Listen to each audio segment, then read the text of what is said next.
It seems like every single celebrity is dropping a new hair care line every week. So I thought I'd share my thoughts on it. This is actually reminding me of the early 2000s celebrity perfume craze all over again. We understand that most of these celebrities don't actually make as much money as you think they do. So most of the celebrities that are actually becoming billionaires and making a lot more money than a lot of people always have some kind of other business on the side. Are celebrity hair care brands getting old? Let's discuss. And please feel free to leave all your thoughts in the comments below. This video is not to bash any brand, but I'm just sharing my thoughts and opinion on the whole situation going on right now. Also, I will be mostly focusing on brands that are either very new or they just had a new launch. So I'll start with the one that's receiving the most drama right now, and this is Blake and Brown by Blake Lively. Okay, Blake Lively is not having a good month, and this is the worst time she could have possibly launched a brand. But at the same time, not necessarily, because you know what they say, all press is good press. Even though she's getting backlash, I don't think I would have ever heard about this hair care launch if it didn't come with all the drama that's going on with the It Ends With Us movie. By the way, I watched the movie and I actually thought it was pretty good once you get past the whole Blake Lively drama and you just try to enjoy the movie. I think Justin Baldoni did a great job and it's actually a great movie. But that's besides the point. Let's get into the hair care line. My thoughts on this, first of all, is that while Blake Lively has always been known as a gorgeous woman, like when I think of her, I think of her like as a whole, as a person, as Serena van der Woodsen, gorgeous blonde hair, very pretty, nice clothes, but I don't think I would necessarily think of her hair as the first thing, like, oh my god, Blake Lively has the most amazing hair. I want my hair to look like that. Because even as Serena, her hair was always like very like messy and tousled. Compliment me. Tell me my hair looks beautiful. But your hair looks disgusting. Did you even shower? And it looks really good on her, but that hair doesn't look good on everyone. So it's very difficult to sort of sell that. And then to make it worse, this product is available exclusively to Target, which makes it seem very much like she's probably not using this on her own hair. And then another red flag is she said she never uses conditioner, she just washes her hair twice and then that's it. If you are genetically blessed and you barely need to use any moisturizer or conditioner and your hair turns out fine, that is fine, but that's a very unique situation. You can't necessarily sell that. I am not also impressed with the packaging. It just doesn't seem like there was much thought put into it. It just seems like another great business venture that will hopefully make some money. But right now, I am not intrigued by it. It also has a 50% return rate. A lot of people do not like the product at all. But I must say, I think a lot of those returns are also coupled with the drama going on with the It Ends With Us movie and the Justin Baldoni issue. So this is not a brand I'm jumping to try. I don't think it will even last in Target either, but we'll see how it goes. Let's move on to the next brand. Fenty Hair by Rihanna. Fenty Hair, I think this was, again, a wrong move. One, it sort of came out of nowhere. Two, we don't know Rihanna for her hair. She has beautiful wigs. We know her more for her makeup and her fashion, but hair doesn't really, I never think of hair care when I think of Rihanna. And also, I think what really affected this product is that Rihanna did the promotion in a wig, and then after people started complaining, saying, how can you be promoting a hair care line and you're wearing a wig? They did proceed to post a video of her hair getting washed, and it was actually a video of, or was it just pictures of the same blonde wig getting washed until like maybe, I don't know if it was a few days or weeks later that she showed up with her actual real hair, which, to be honest, it doesn't matter if her hair, it does look like a little bit damaged due to bleach. It doesn't matter if her hair was damaged or not, because she could have still come with the approach of using these products to revive her hair and care for her bleached hair or whatever. But coming off with the wig thing just made it even more apparent that it doesn't make sense for her to be releasing this line. And that whole washing the wig thing seemed a little bit deceitful.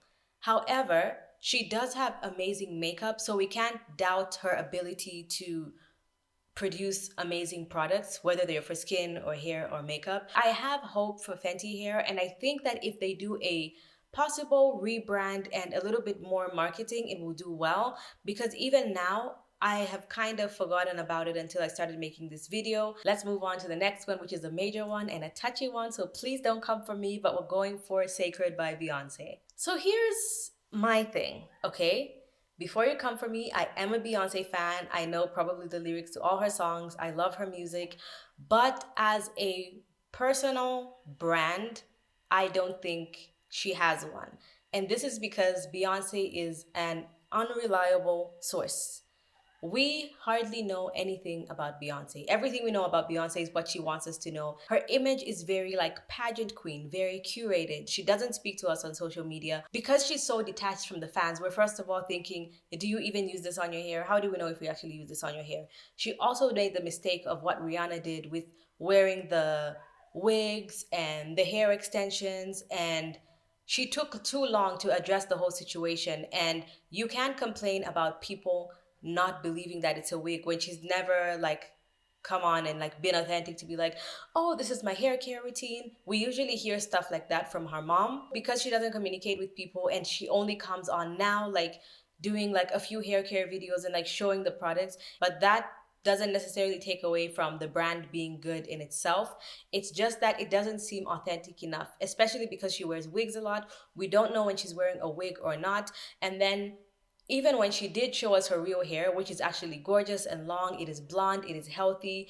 And she took too long to show that video, to the point where even when they showed the clip of her washing her hair at the shampoo bowl, they were washing it very gently along the hairline, which is what you should do. But people started accusing her of wearing a frontal, and like maybe it was just blurred and they maybe put a frontal so that her hair in the front looks healthier and longer, which I don't think it was. I think it was her real hair. But that just goes to show you that they can't trust her as a reliable source. When it comes to music, she will sell out every single time. Immediately it's gonna go. But when it comes to products, I feel like what happens is you get the hype of, oh my god, Beyonce released a hair care line, I want to use anything that Beyonce recommends. But then you're not sure if people are going to go back and buy products again. If the initial thing of making you buy is the celebrity, that's fine. But when you go back and purchase more, that's when you know if something is actually worth your money and if it's actually real. My other issue is that her product is only available on her website, and I think that this will make the brand forgettable. I think that she should go out to other companies, and if I think she's trying to market it as a luxury product, and it does look like that. I love the packaging, even though it does make me immediately think Kim Kardashian. It looks like a Skims or Skin by Kim type of thing. But I do like that she named it Sacred. It doesn't have Beyonce on the packaging. It doesn't have anything like that. And I think brands always perform better when they are slightly detached from the person, just because if you don't like the person, you may be less inclined to want to try their product. But if their face is not all over it, then it serves better.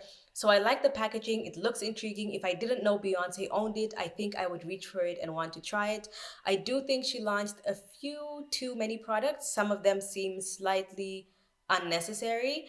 But I think that if she markets them like in a Sephora, maybe she doesn't want to go to drugstores like Target, but if she does like a Sephora and these other type of stores, I think that it will perform better. I think that if Tina, her mother, owned this brand and Beyonce was simply the face of the brand, even if she was a silent partner and a big investor, if her mother owned this brand outright, which to me it feels more like a Tina Knowles brand, she's promoting it more, she's talking about it, she's using it with people all over social media. I feel like if she was the brand and she said, I do my daughter's hair all the time, these are the products I use on her, I've been a hairstylist for years and I know that this is what works, Beyonce is the brand ambassador, I feel like honestly it would have had a better chance. Now, when it comes to the products actually being good or not, I actually have heard a lot of good things about a few products from the range. So I'm actually very intrigued to try this. Let's get to the next one. The Rock. The Rock has a hair care line. Need I say more? He's bald. Now, speaking of him being bald, this brings us to the discussion of, does the owner of the brand need to have amazing hair to sell amazing products? Because this discussion came up a lot when it came to Beyonce and Rihanna not showing their hair at the beginning of the branding, right? Everyone was saying, well, we don't know what the owner of Kerastase or Olaplex what their hair looks like. It's irrelevant. I don't know what the hair of the owners of Shea Moisture or Kerastase or Olaplex or Amika, which are brands that I love. I don't know what their hair looks like. I don't care what their hair looks like because they are not the face of the product. When you are a celebrity, you are claiming to be the face of the product. While we know that you are not in the factory mixing all these ingredients and packaging everything to us, you are the face of the brand. We are interested in the brand because you are the face of the brand. Then we'll know if we want to be lifelong customers and we want to repurchase the brand. So in my opinion, if you come out promoting a hairline, do I expect you to have amazing hair and actually use the products in your hair? I don't expect you to have amazing hair, but I expect to see your hair because you are the face of the brand. Give us a story. Beyonce, the reason why it was detrimental to her brand is because she has amazing hair and she has had amazing hair for a really long time. And it is colored, it is bleached.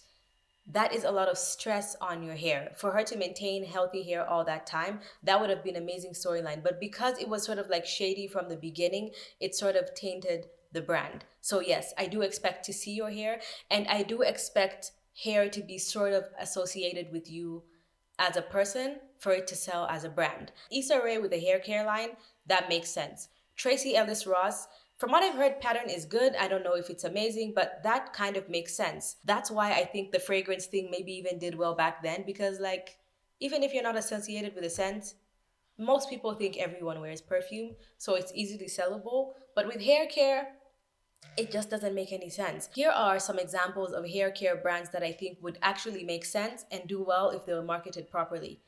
Yara Shahidi. She doesn't have like hair all the way down her back, but her hair is always healthy. It looks really nice. She's extremely adventurous with her hairstyles. Like almost every single time I see Yara Shahidi, I never know what hairstyle she has. She has a completely different hairstyle, and it's a hairstyle that people might want to emulate, right? She's had so many different fun hairstyles. Another person that would do well is already on this list, but if Beyonce came with a hairline with a different approach, I think it would have performed better. One, she's always performing, she's always in wigs, but she has amazing hair underneath. She could come up with a wig care line, she could come with a protective hairstyle line, something for your scalp, something to protect your hair underneath wigs, a wig line. That would have done much better in my opinion. The same thing with Rihanna. If she did wigs, I think it would have performed so much better, whether it is wig care or a wig line. Because like Beyonce's lace is unmatched. And we know she's not in the studio making the wigs herself, but we know that she knows what a good wig looks like because she always has a good wig, right? So that would have made a lot more sense. Zoe Kravitz, if she did like some kind of braiding hairline, because people have been calling them the Zoe Kravitz braids. The boho braids have always been like Zoe Kravitz braids because that's been her like signature style. Zendaya has amazing hair and she's pretty adventurous with her hairstyles as well. Ryan Destiny has great hair. When it comes to men, people like Justin Baldoni, Penn Badgley, they have gorgeous hair. They could have done hairlines, and I'm not saying they should. I'm just saying when you think of them, it would make sense for them to have a hair care line. Now, all these could all have brands that flop if they have the wrong marketing approach as well, because a lot of them would come off as just trying to make a quick buck, which is what a lot of celebrities do. I think what a lot of celebrities need to go back to doing is partnering with major brands that they genuinely use, or at least it's believable for us to know that they use those products. For example, the new brand ambassador, I think there's a few other ones as well, but Sydney Sweeney is like one of the main brand ambassadors for Kerastase, and it is believable that she used Kerastase in her hair. I know that having your own brand means you're obviously gonna get more money and it's gonna go directly to you and you're not basically getting paid for a brand deal. But if it eventually flops and you only get the initial sales, it's kind of like a waste of time. Like most celebrity perfumes back in the day have failed. So out of this whole list, is there any brand that I've mentioned that you have tried? Any of the celebrity products you are willing to try?